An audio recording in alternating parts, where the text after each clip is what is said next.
Bom dia, graça, paz e bem da parte do Senhor Jesus Cristo a todos e todas.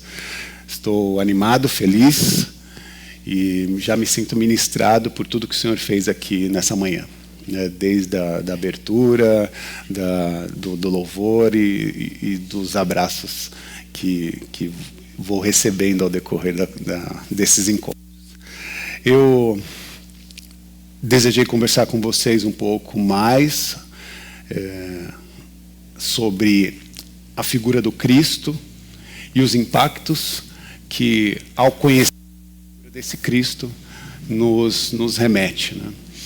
Eu quero convidá-los e convidá-las a abrir a Bíblia, o aplicativo, e você que está em casa, que nos acompanha pelas plataformas sociais, eu quero que você também viva esse momento que nós estamos vivendo aqui presencialmente, onde você estiver, no momento que você estiver. Então, nos acompanhe, você tem também os textos em tela. Se você nos acompanha no YouTube ou Spotify, você nos vê e consegue nos acompanhar nessa leitura.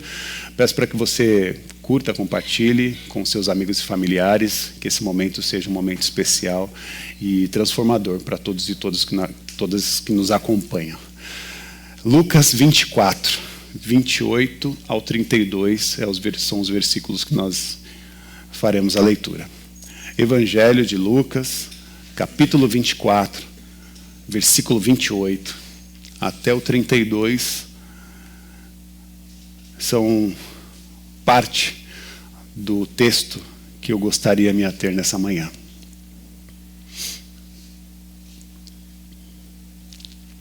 Todos acharam? Lucas 24, 28 diz assim: Quando chegaram à entrada da cidade de destino deles, Jesus fez como se fosse seguir adiante, mas eles insistiram: Fique e jante conosco. Já é quase noite, o dia já se foi. Então ele foi com os discípulos. E foi isso que aconteceu. Ele se assentou à mesa com os dois, tomou o pão e abençoou. Partiu o pão e deu a cada um deles. Nesse momento, os seus olhos se abriram e eles o reconheceram. Então, ele desapareceu. Talvez a leitura ficou um pouquinho diferente, né, mas eu tentei trazer um pouquinho uma linguagem mais contemporânea nessa leitura para a gente conversar sobre esse texto hoje. Oremos, consagre o seu coração e mente ao Senhor nesse momento. Querido Deus, querido eterno Deus, nós te louvamos. Exaltamos o seu nome, exaltamos a sua presença e queremos, Senhor, trazer honra e graça ao Senhor Jesus. Queremos trazer honra e graça à manifestação do Teu Espírito através de um sopro dessa ruá divina que nos impacta e nos renova.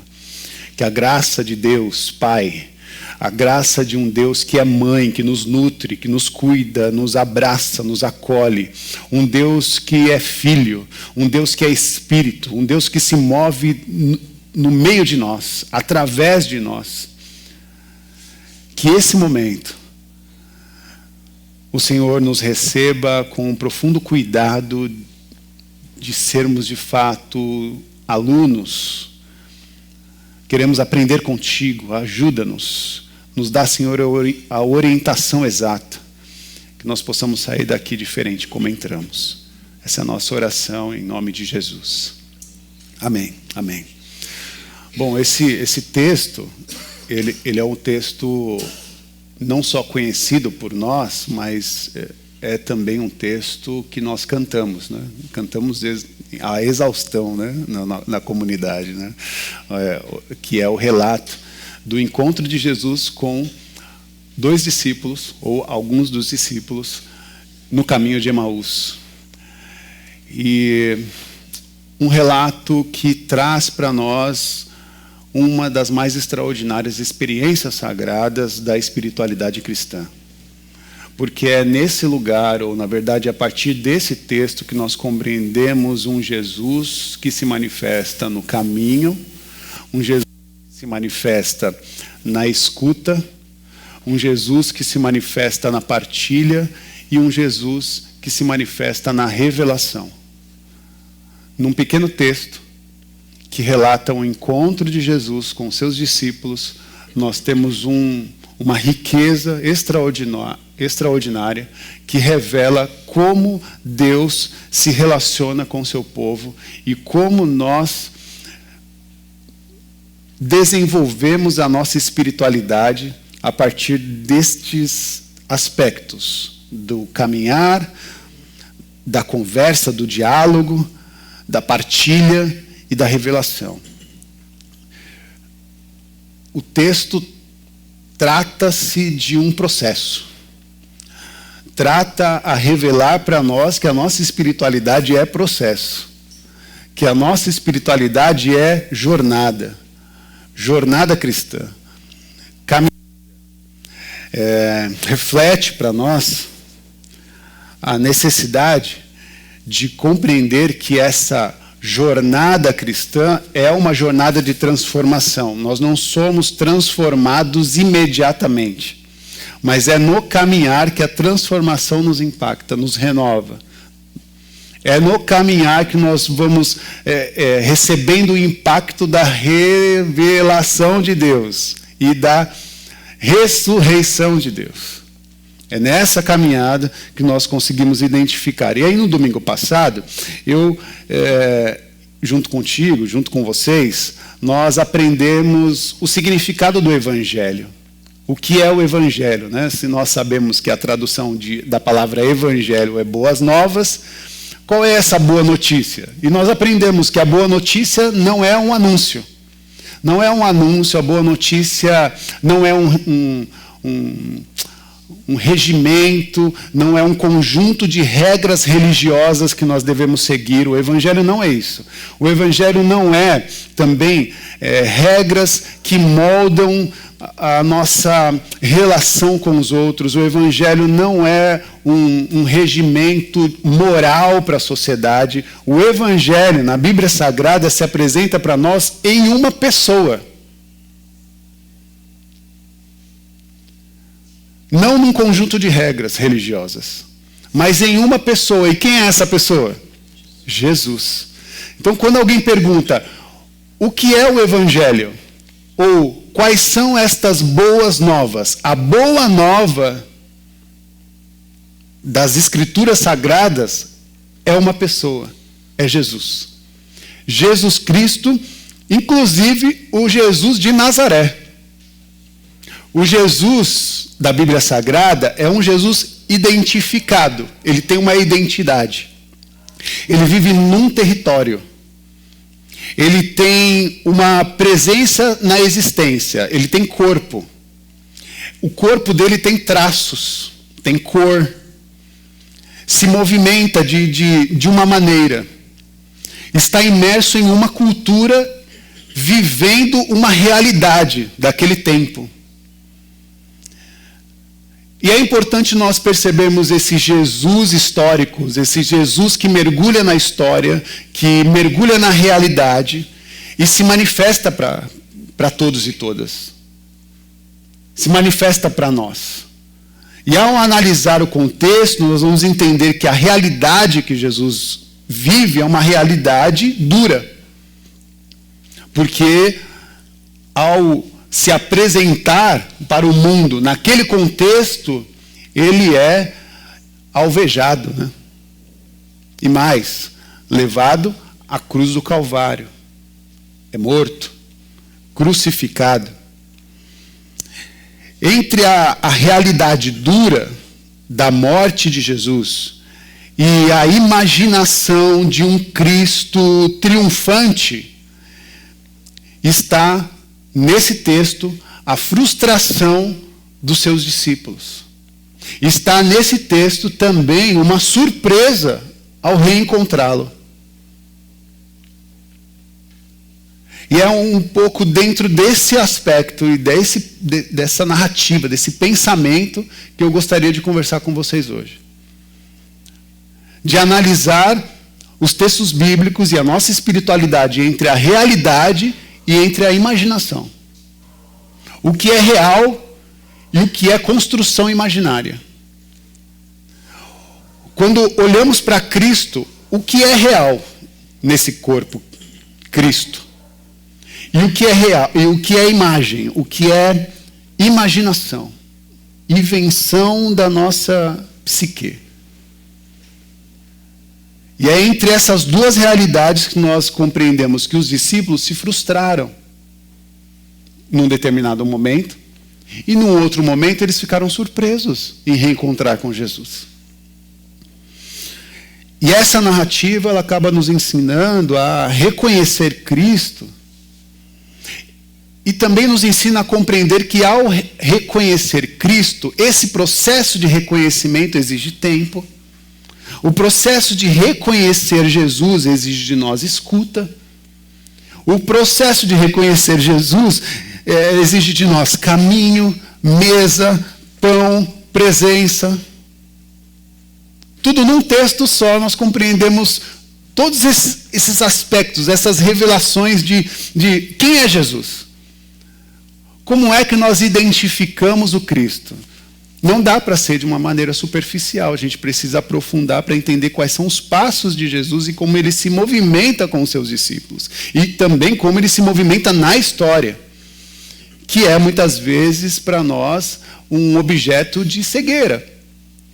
Muitas vezes a gente está cego, porque a gente não compreende Deus e acha que a nossa maneira de compreensão é de um Deus que se esconde. Um Deus inalcançável, um Deus inacessível, mas não é isso. O problema é que a nossa leitura pode estar distorcida da realidade. E é o que o texto nos provoca. Para abrir um contexto, né, dentro dessa conversa, nós precisamos olhar esse Jesus histórico. Olhar o Jesus histórico com uma análise bem teológica dessa expressão que nós chamamos de Cristo. O Jesus Cristo de Nazaré. Porque Jesus, ele foi morto pelo Império Romano, certo? Jesus foi morto por uma determinação de um imperador, Pôncio Pilatos, que era o legislador de Roma. Jesus também nos mostra, na verdade, as Escrituras nos mostram que Jesus não morre por um acidente. Não morre, mas morre por conta de um sistema que foi armado contra ele. E esse sistema que foi armado contra ele foi objeto de manipulação tanto do Estado, Roma, quanto do poder religioso da época,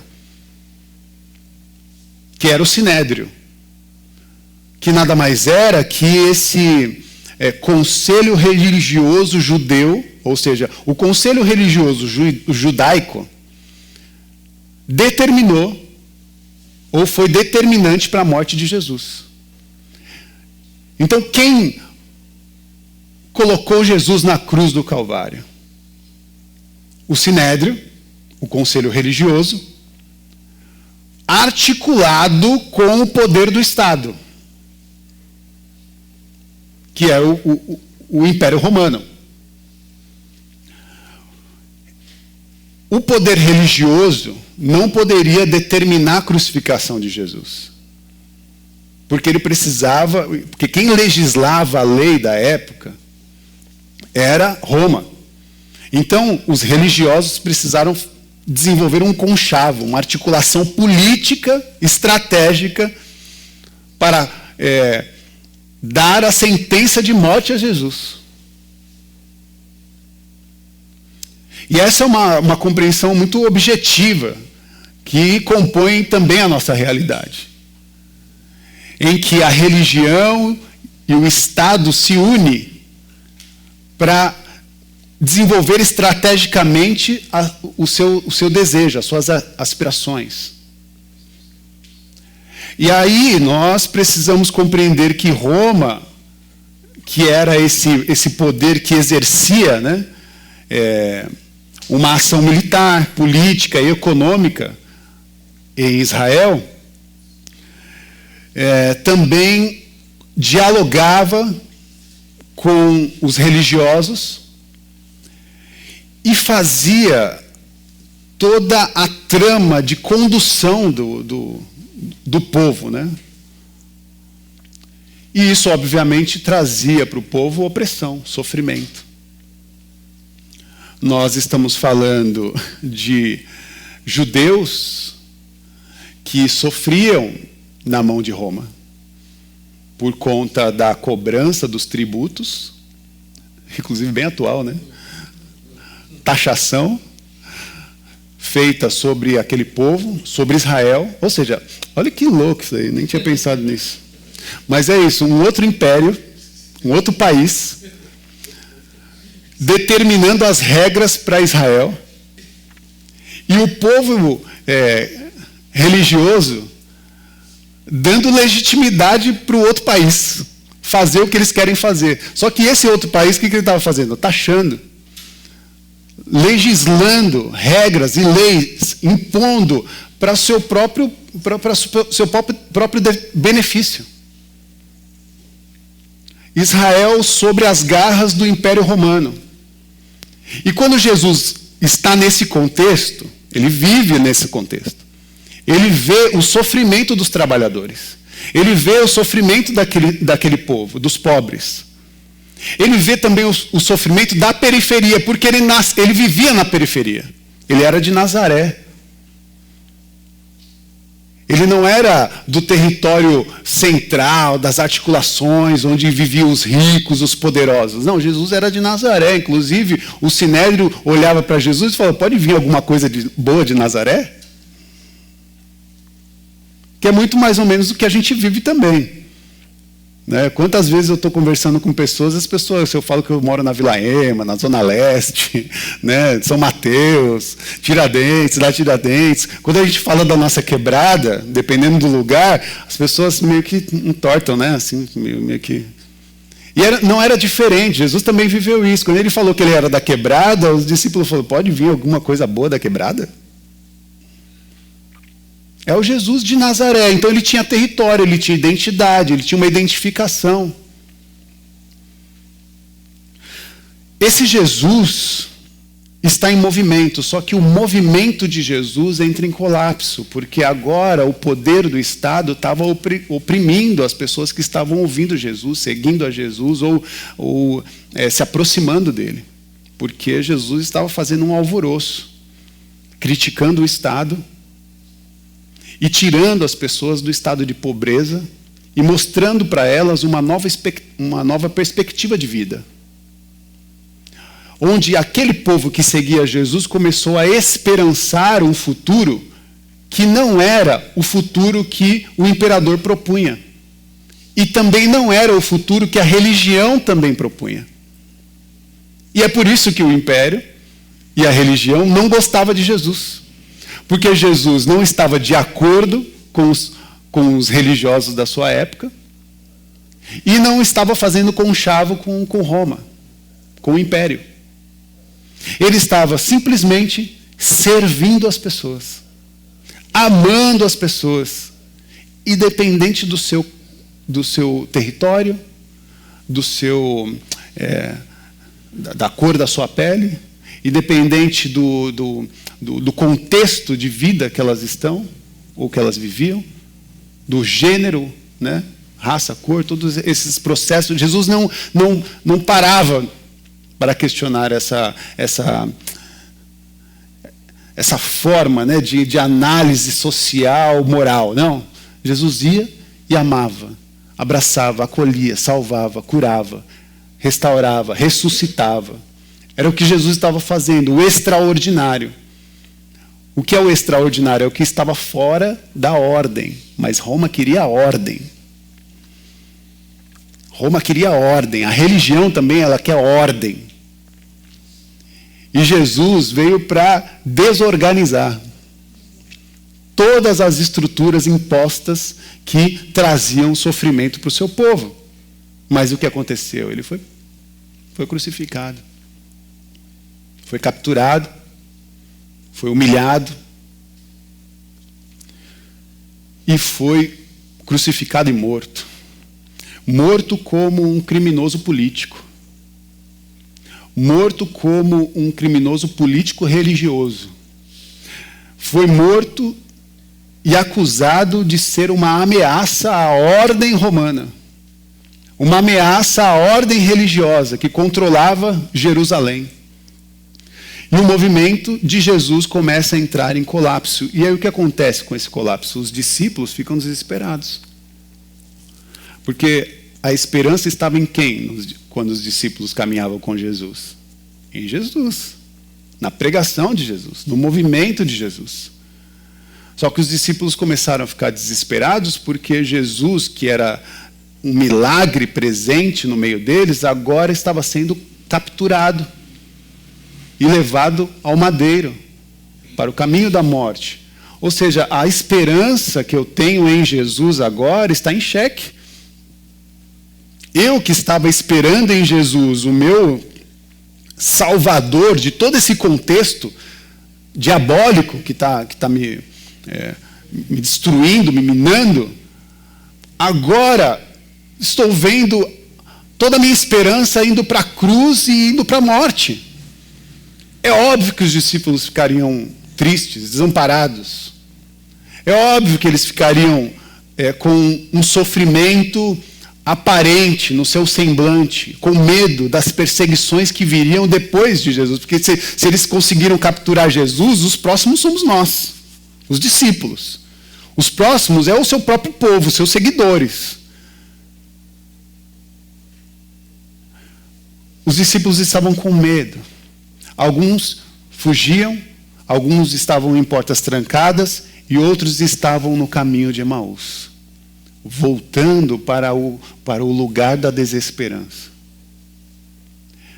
O caminho de Emaús é esse destino geográfico onde a gente retorna simbolicamente para a rotina de uma vida sem sentido. De uma vida sem objetivo, sem propósito. O caminho de Emaús é esse caminho simbólico da perda da esperança. Da falta de viver, de continuar.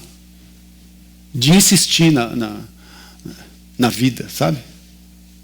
O caminho de Emaús é o caminho de volta para a dor. É o caminho da entrega. É o caminho onde o desgaste, o sofrimento vence. E os discípulos estavam nesse caminho de Emaús. Tristes, indo embora. Porque não adiantou toda aquela experiência que nós tivemos com Jesus, porque agora ele está morto.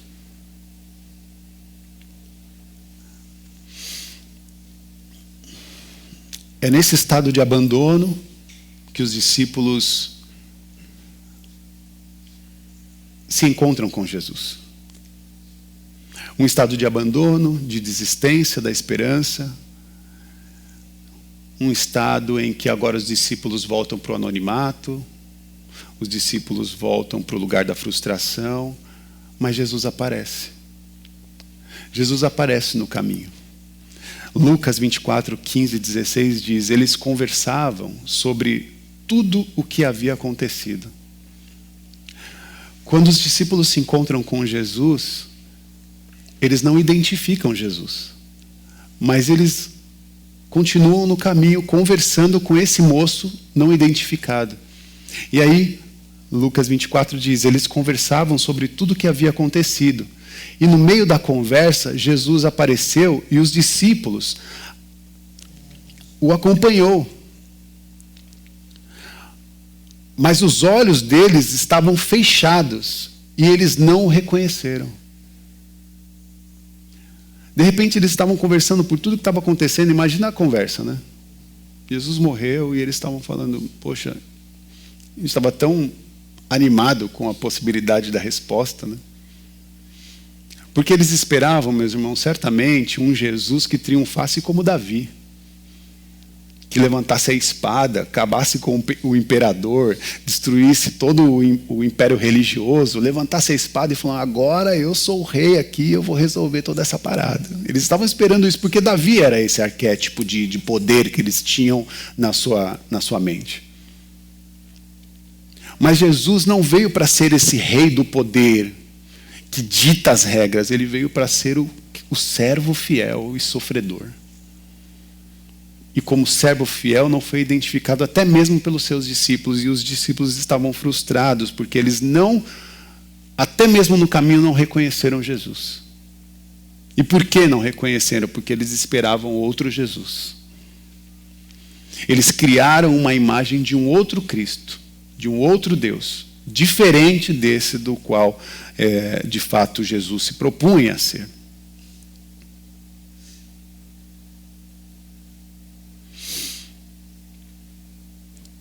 Frustração, fé adoecida, e uma fé adoecida, ela mina, né, toda a nossa espiritualidade, toda a nossa forma de desenvolver uma trajetória crítica e encarnada, né, no sagrado. Por último,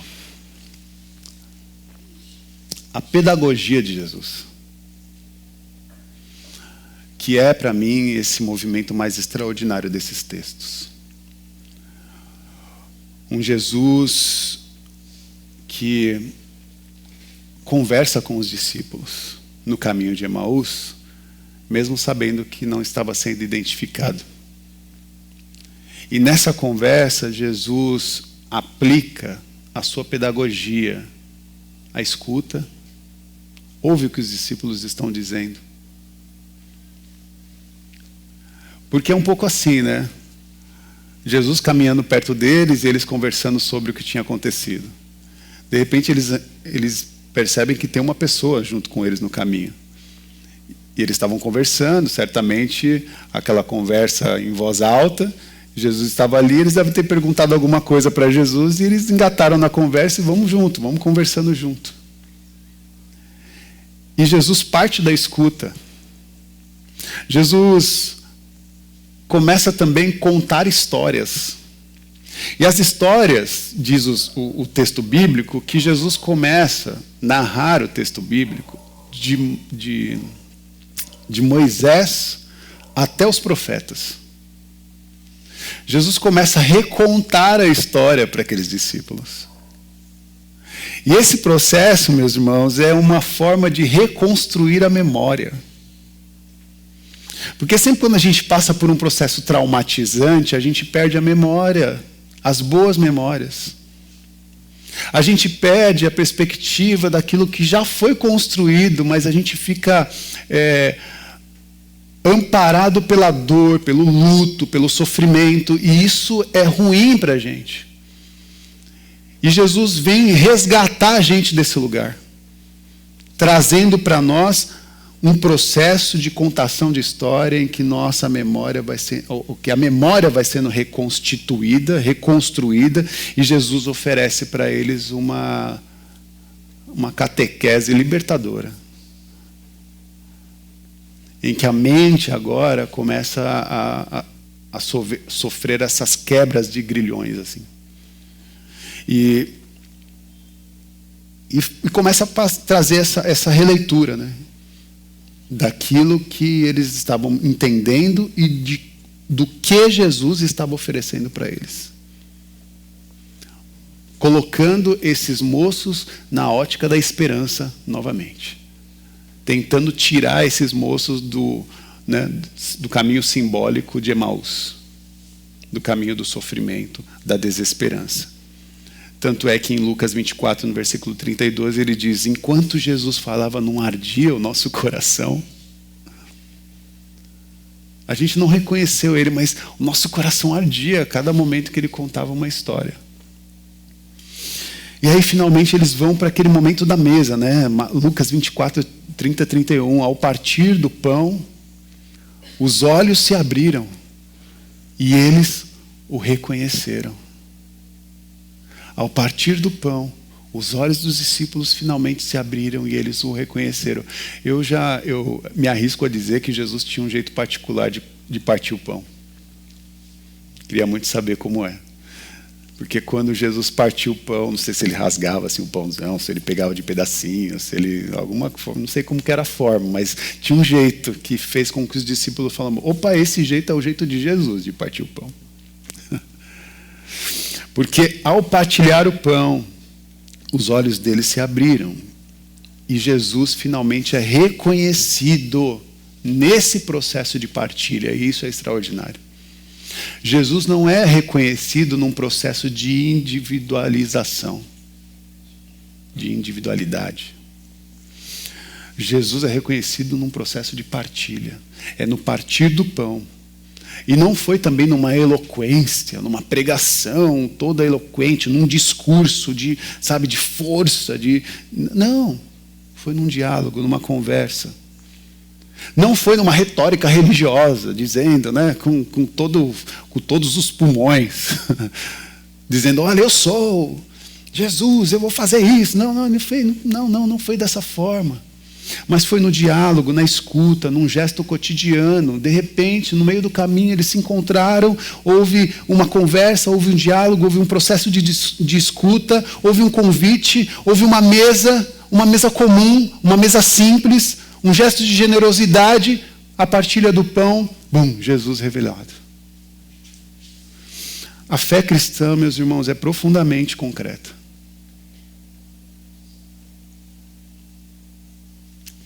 Profundamente presente na realidade. A fé cristã não é um gesto mágico. E não precisa ser um milagre extraordinário, em que uma luz, um fogo cai do céu e você, agora Jesus presente. Não.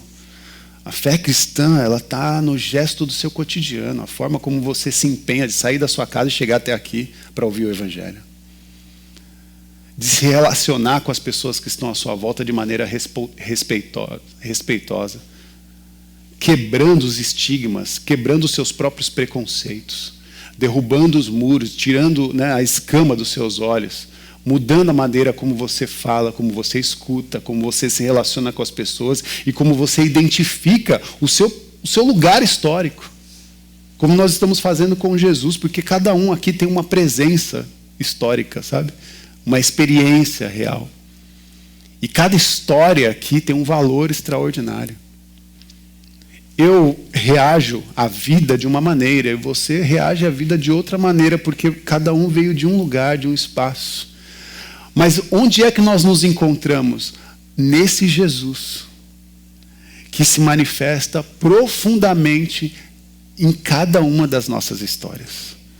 A fé cristã é profundamente concreta. Ela está no chão da vida, no chão da nossa realidade. Ela não se sustenta nesses milagres extraordinários, desses milagres espetaculares.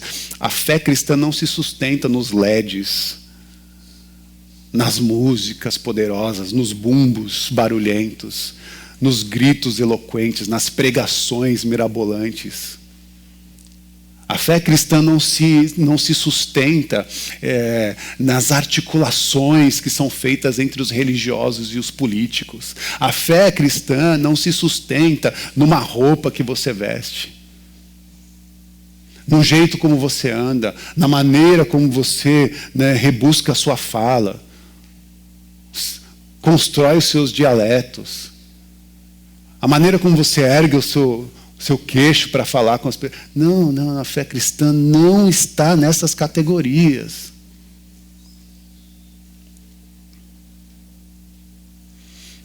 E acredito que é diante disso que todas as coisas mudam, quando a gente consegue fazer com que essas realidades caiam por terra, para se dar possibilidade, ou se fazer possível, plenamente a manifestação do Cristo no meio de nós. Porque é aí, finalmente, que os discípulos percebem Jesus. É finalmente nesse lugar que os discípulos percebem Jesus e percebem que Jesus nunca havia os abandonado. Nem no momento da sua morte. A notícia é: Jesus morreu. Mas no quarto dia, antes de se revelar para todos, ele foi ao encontro de pessoas. Falou com as mulheres, falou com os discípulos no caminho de Emaús, foi de encontro aos discípulos que estavam trancados em portas fechadas, né?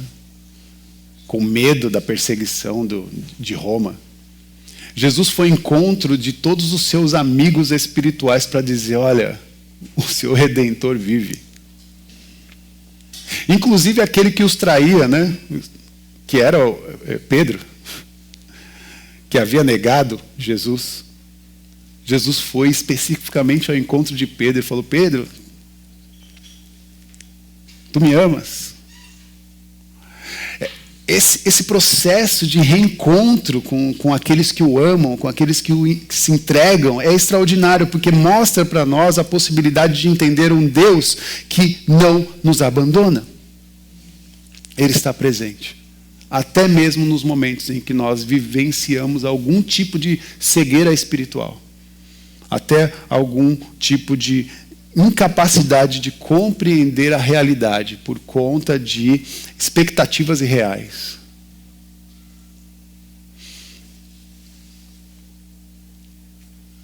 Quantas vezes, meus irmãos, a gente acaba percebendo Jesus de uma maneira totalmente diferente de quem Ele é. E eu oro a Deus que a gente não mais visualize Jesus como um instrumento de resolução dos nossos boletos.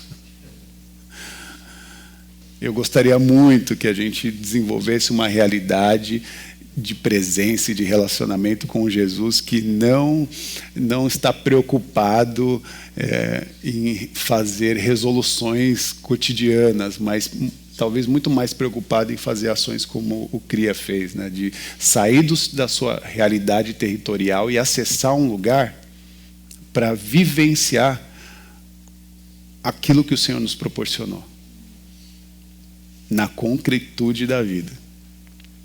É quando nós saímos do nosso lugar de privilégios e acessamos lugares, acessamos as periferias do mundo. É quando nós colocamos nosso coração em profunda empatia com o próximo, desenvolvendo cuidado, retirando pessoas da fome, da exclusão, da violência. É quando nós reconhecemos um Cristo real. É quando nós deixamos de reconhecer o Cristo imaginário, o Cristo do que imaginamos, e começamos a nos reencontrar com o Cristo real. O Cristo real não é o Cristo do palácio. O Cristo real não é o Cristo imperador. O Cristo real não é o Cristo das vestes do rei, que usa as vestes do rei. O Cristo real, meus irmãos, é o Cristo do barraco. É o Cristo da quebrada. É o Cristo da casa de Tauba. Não é de Tábua, é de Tauba. É o Cristo da casa que corre risco de desabamento. É o Cristo que sofre o frio de São Paulo, por exemplo, nas ruas da cidade. É esse o Cristo identificado na realidade. É o Cristo que está representado no corpo de uma mulher negra com filhos e que foi rejeitada ou que sofreu rejeição. É o Cristo que está evidente nos processos de educação das nossas crianças, que não são feitos de maneira justa e digna. É quando olhamos para os nossos jovens e as nossas crianças e que não estão recebendo um cuidado educacional ou docência capacitada. Quem é esse Cristo? É o Cristo que é identificado num corpo LGBT que foi rejeitado pela sua família. Esse é o Cristo. Quem é esse Cristo que nós estamos olhando? É um Cristo que está no corpo indígena que teve a sua terra retirada. Esse é o Cristo que foi violentado na sua infância. Olhar para Cristo é o Cristo que mergulhou no sofrimento humano e disse para aqueles que sofrem juntamente com Ele, olha, eu vencerei a morte. Eu vencerei todos os vestígios, todas as articulações, todas as ações que promovem morte e violência. Porque eu vou mergulhar nos infernos da vida para trazer a chave de uma vida plena para todos e todas que me seguirem, que compreenderem o tipo de relação que eu quero ter com a humanidade.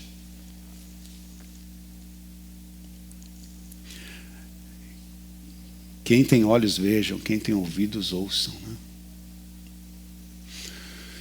E que os nossos olhos vejam, que o nosso corpo, que o nosso coração queime diante dessa realidade. Porque é nesse momento que de fato os nossos olhos vão abrir. Como Lucas 24:32, nesse momento seus olhos se abriram e eles o reconheceram. Reconheceram quem ele é. E sabe o que aconteceu? Já vou finalizar. Sabe o que aconteceu quando os discípulos reconheceram quem Jesus é? Versículo 32. Jesus desapareceu. Poxa, Rafa, você chegou até aqui falando que Jesus é presente, presente, presente, presente. Aí, de repente, quando os discípulos reconhecem Jesus no partir do pão, o que acontece com ele? Ele some. Ele desaparece. Para onde Jesus foi? Veio morar em nós. Fazer morada em cada um de nós.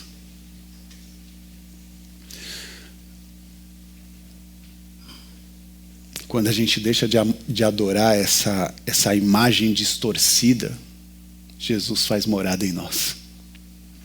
Quando a gente deixa de adorar essa imagem distorcida de um Cristo e reconhece o novo Cristo da partilha, o Cristo de um território hostil que caminha conosco na estrada da vida, identificado na realidade, na vida real, aí ele vive em nós, ele vem viver em nós.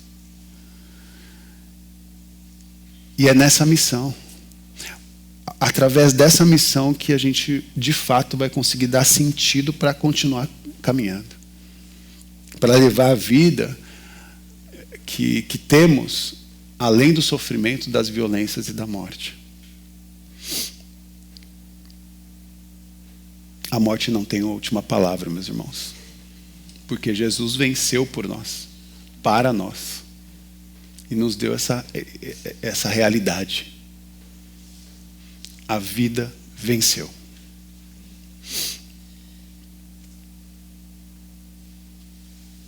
Louvemos ao Senhor. Quem está em Cristo luta contra todas as violências, contra todas as estruturas de morte. Quem está em Cristo luta contra todas as injustiças. Quem está em Cristo não se curva a qualquer imperialismo poderoso que se levanta. Quem está em Cristo não se curva, mas se doa a partilhar amor, pão, justiça, compaixão a todos e todas à sua volta. Que o Senhor nos ajude a nos libertar de olhos que estão fechados para essas realidades. Que o Senhor nos ajude a romper com a idolatria de um Jesus imaginário, de uma estética de um Jesus que não faz sentido com a nossa realidade. Que Jesus nos liberte desses contextos tão cruéis que limitam a possibilidade de um relacionamento profundo e real com Ele. Essa é a minha oração. E eu quero continuar orando com vocês. Feche seus olhos, se possível. Te louvamos, Deus. Obrigado por essa mensagem. Obrigado, Senhor, por nos fazer compreender um pouquinho mais do que o Senhor nos ensina nessa manhã. Que os nossos olhos, de fato, sejam abertos. Liberta-nos, Senhor, de todas as imagens falsas de Ti. Liberta-nos, Senhor. Faz, Senhor, com que o nosso coração volte a arder novamente. Volte a queimar de amor, de alegria, de compaixão. Volte a se curvar por essa experiência da palavra viva, encarnada e profética no meio de nós. Que nós possamos te reconhecer no caminho, que nós possamos te reconhecer no outro, no próximo, que nós possamos te reconhecer na partilha do pão. Que sejamos, Senhor, tua presença no mundo. Que sejamos, Senhor, tua presença no caminho de Emaús.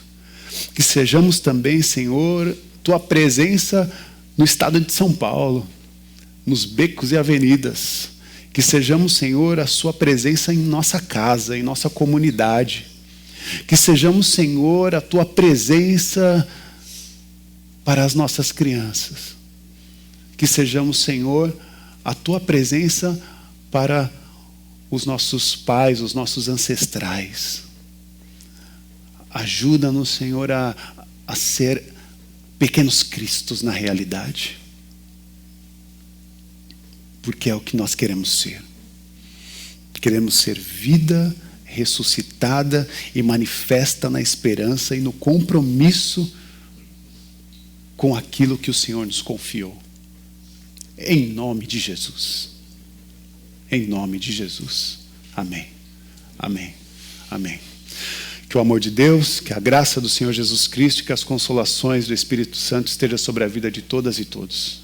Saiam daqui com essa esperança, com o olhar e com a fé ressignificada, fortalecida, encorajada. Que seja uma nova semana, cheia de boas notícias. Uma nova semana em que a cura do Senhor foi determinante. Uma nova semana em que a coragem do Senhor foi determinante para ti. Uma nova semana para que as responsabilidades que você assumiu como presente de Deus sejam determinantes para o seu caminhar. Essa é a minha oração profética de impacto sobrenatural no seu cotidiano real. Em nome do Pai, do Filho e do Espírito Santo. Amém, amém e amém. Que Deus nos abençoe. Obrigado, Senhor. Não deixe de dar um abraço generoso, caloroso, abençoado em cada um que está aqui presente.